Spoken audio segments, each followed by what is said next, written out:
दोन दिवस दिल्लीत होता. लोकसभेचे विरोधी पक्षनेते राहुल गांधी यांच्याशी तुमची दीर्घ चर्चा झाली, भेट झाली. काय राष्ट्रीय राजकारणावर काय म्हणतात राहुल गांधी आणि इंडिया अलायन्स वगैरेचं भविष्य काय, यावर काही चर्चा झाली? नक्कीच या विषयावर चर्चा होत असते. एकतर ते इंडिया आघाडीचे नेते आहेत, लोकसभेतले विरोधी पक्ष नेते आहेत, सरकारला त्यांनी कोंडीत पकडलेलं आहे आणि राहुल गांधींनी जो दबाव निर्माण केला आहे विरोधी पक्षनेता म्हणून, सरकारच्या अपयशाची लखतरं जी त्यांनी टांगली आहेत राष्ट्रीय आणि आंतरराष्ट्रीय स्तरावर, त्याच्यामुळे नरेंद्र मोदी यांना त्यांच्या कॅबिनेटमध्ये मोठे रिशफल करावे लागतात. कॅबिनेटचा चेहरा त्यांना बदलावा लागतो. पण आमचं सगळ्यांचं असं म्हणणं आहे, तुम्ही मुंडकं तेच ठेवाल विद्रूप आणि बाकी सगळे सर्जरी कराल तर त्याला काय रिशफल म्हणत नाही. स्वतः नरेंद्र मोदी यांची प्रतिमा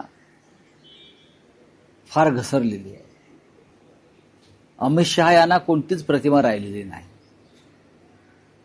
मंत्री अपयशी आहेत. जवळजवळ 99% मंत्री मोदींच्या मंत्रिमंडळातले अकार्यक्षम आहेत आणि भारतीय जनता पक्षामध्ये मी हा शब्द मुद्दाम वापरतो कारण आम्ही केंद्रीय कॅबिनेटची ताकद पाहिलेली आहे.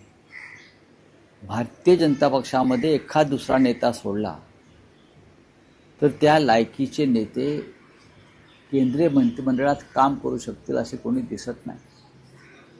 एक शिवराज सिंग चौहान आहेत किंवा नितीन गडकरी आहेत, ही मोठी नावं आहेत. बाकी सगळे रामभरोसे चाललेले आहे आणि त्याचा परिणाम देशाच्या विकासाच्या गतीवर आणि कार्यक्षमतेवर होतो. मोदींची प्रकृती बरी नाही असं माझं म्हणणं आहे. त्यामुळे मोदींना फार काम झेपत नाही. अमित शहा यांची प्रतिमा इतकी डागाळलेली आहे की ते गृह खातं चालवत नसून एखाद्या गुंडाप्रमाणे टोळी चालवतात वर्दीतल्या लोकांची, असं त्यांच्याविषयी उघडपणे बोललं जात आहे. आणि या सगळ्याचा परिणाम नरेंद्र मोदींच्या प्रतिमेवर गेल्या काही काळापासून झालेला आहे. मोदींना पटत आहे. या रिशफलमध्ये जोपर्यंत अमित शहाना बाजूला केलं जात नाही तोपर्यंत कोणत्या रिशफलला आता अर्थ उरलेला नाही. ही साधारण दिल्लीतल्या महत्त्वाच्या वर्तुळातली चर्चा आहे. आता तुम्ही म्हणाल राहुल गांधींविषयी काय चर्चा झाली. राहुल गांधींविषयी नक्कीच महाराष्ट्रातल्या काही घडामोडी आहेत. राष्ट्रीय विषयांवरती त्यांचे सध्या जे काय भ्रमण सुरू आहे देशभरात, त्या संदर्भात चर्चा होत असते. आणि राहुल गांधींचं नेतृत्व आता मोदींना मागे टाकून खूप पुढे गेलेलं आहे. मोदी सत्तेवर आहेत म्हणून या क्षणी नेते आहेत. ज्या क्षणी मोदी सत्तेवर नसतील त्या क्षणी ते नेते नसतील. राहुल गांधींचं तसं नाही. राहुल गांधी या देशाचे अनडिस्प्युटेड लीडर झालेले आहेत आणि ते तुम्हाला आता दिसत आहे. दिल्लीत होता, दिल्लीतल्या वर्तुळातल्या बातम्या चर्चा तर तुमच्या काही येतच असतात कारण केंद्रीय राजकारणात. आता तुम्ही एक महत्वाचं विधान केलं की मोदींची प्रकृती बरी नाही. काय असं त्यांच्याकडे पाहिल्यावर दिसत आहे की ते अस्वस्थ आहेत. मी त्यांना ऑब्झर्व करतो, त्यांना बोलताना, चालताना, गाडीत बसताना, आणि त्यांचेच लोक सांगतात जसे नेहरू थकले होते तसे मोदी थकलेत. शेवटच्या काळात नेहरू फार थकले होते आणि आता मोदी फार थकले आहेत. आणि इतक्या थकलेल्या माणसानं देशाचं नेतृत्व करू नये. राष्ट्रहितासाठी अमित शहा आणि मोदींनी आता दूर व्हायला पाहिजे. राष्ट्रहितासाठी जर राष्ट्र प्रथम असेल तर मग त्यासाठी त्यांनी सत्तेपासून दूर जायला पाहिजे आणि मार्गदर्शकाच्या भूमिकेत राहायला पाहिजे. याला देशसेवा म्हणतात ना. कुवत नसताना आणि शरीर साथ देत नसताना सत्तेच्या खुर्चीवर बसून देशाचं नेतृत्व करणं यात राष्ट्रहित नाही. आणि आपण पाहिलं असेल की आता आंतरराष्ट्रीय स्तरावर मोदींची कशी खिल्ली उडवली जाते. अमेरिकेचे राजदूत जे ट्रम्प त्यांचे मित्र आहेत म्हणतात की मोदी कसे गयावाया करतात, पत्रकार परिषदा घेऊ नका, मला प्रश्न विचारायला लावू नका. हे चांगल्या उत्तम आरोग्याचं किंवा प्रकृतीचं लक्षण नाही. त्यांनी आत्मविश्वास गमावलेला आहे, कॉन्फिडन्स गमावलेला आहे, त्याचा परिणाम आहे. मात्र त्यांच्या तब्येतीविषयी तुम्ही म्हणलात की त्यांचे सहकारी सुद्धा बोलतायत. त्यांचे सहकारी असं म्हणतात की मोदी खूप कमी वेळ झोपतायत. हे ठोस तब्येतीविषयीची माहिती तुमच्या कानापर्यंत झोप न येणे हे सुद्धा आजाराचं लक्षण आहे. झोप न येणं हे गंभीर आजाराचं लक्षण आहे. जर ते कमी वेळ झोपतात असं कोणी सांगत असेल तर एक माणूस इतके वर्ष झोपत नाही आणि त्या झोपेचं राजकारण करतो, तर कमी झोप येणं किंवा झोप न येणं हे सुद्धा प्रकृती बिघडल्याचं लक्षण आहे किंवा मानसिक स्वास्थ्य ठीक नाही, चिंतेमुळे त्यांना झोप लागत नाही, हे सुद्धा त्यांचं आरोग्य बिघडल्याचं लक्षण आहे. रावसाहेब, तुम्ही म्हणालात की मोदी आता थकल्यात, तसं जाणवत आहे, तसं दिसतंय. तशी एक कबुली नितीन गडकरींनी दिली आहे की मीही थकलोय. भले आता नवीन स्टेटमेंट येतात की माझ्या विधानाचा विपर्यास. नाही बघा, नितीन गडकरी त्यांच्या विधानावरती भाष्य करायला समर्थ आहेत. मोदींना जबरदस्तीनं तिथे आता लादलं जात आहे. कारण भाजपकडे दिवसा कोणताही चेहरा दिसत नाही. जे आहेत चेहरे ते विद्रूप आहेत सगळे. अमित शहाना कधीच कोणी प्रधानमंत्री करणार नाही.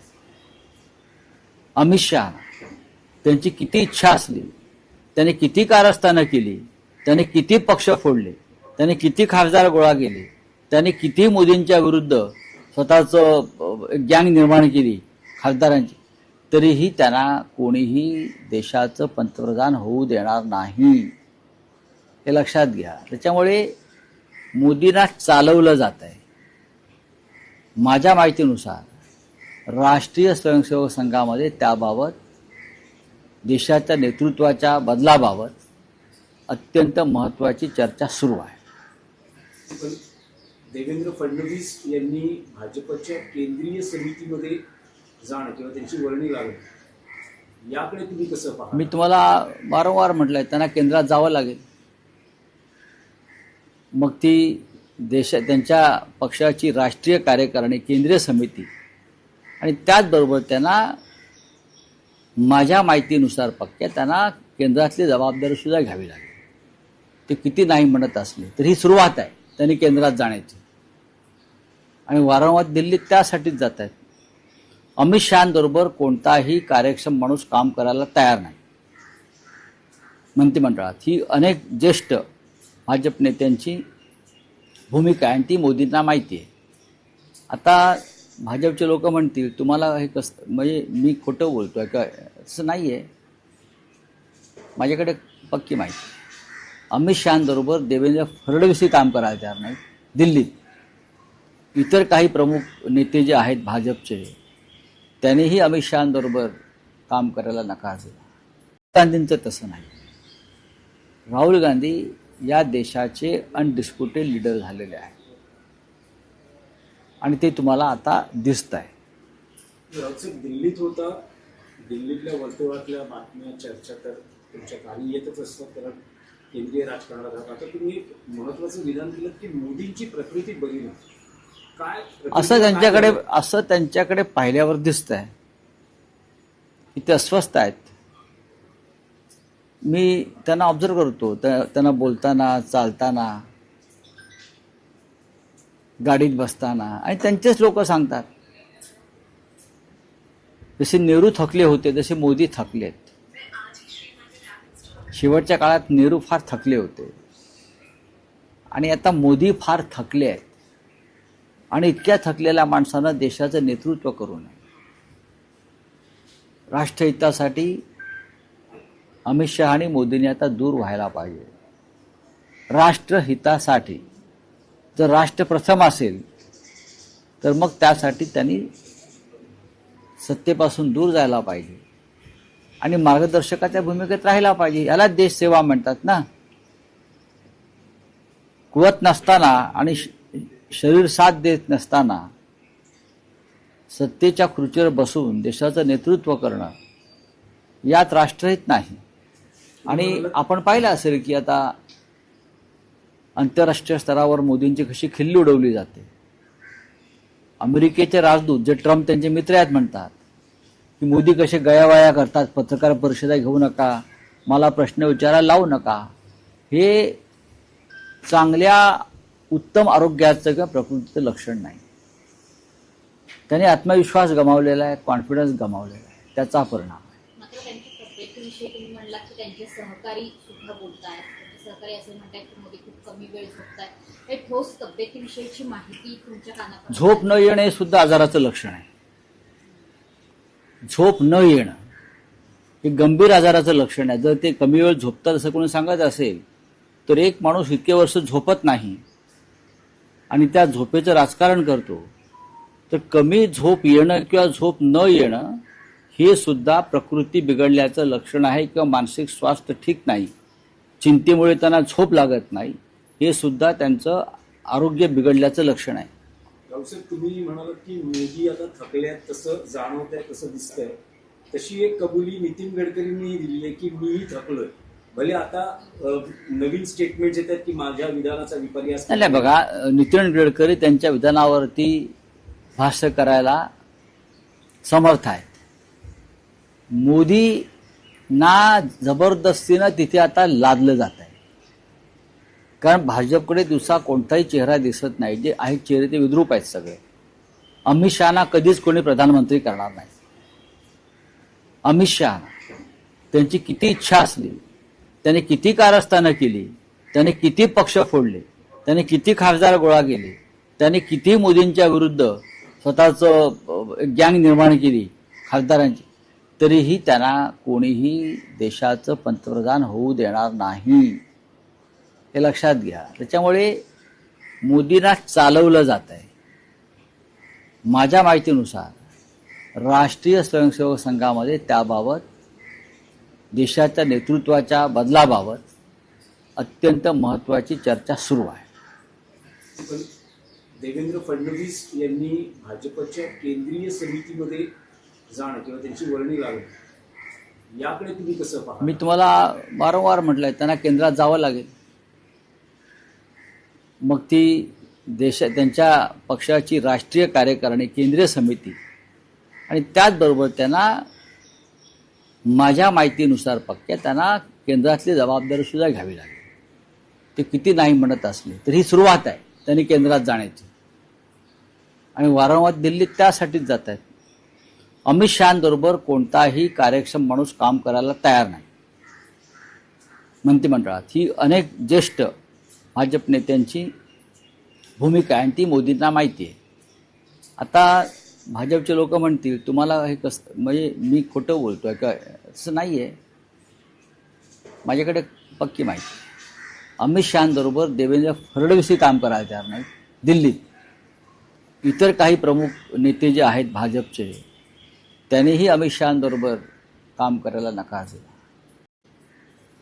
भाजपनं 2029च्या लोकसभा निवडणुकांची तयारी सुरू केली आहे. केंद्रीय समितीमधील वर्णी असेल, एनडीएचे मित्रपक्ष असतील, जेनझींचं आंदोलन असेल, या दृष्टीने एक व्यापक व्यूहरचना आखली जाते.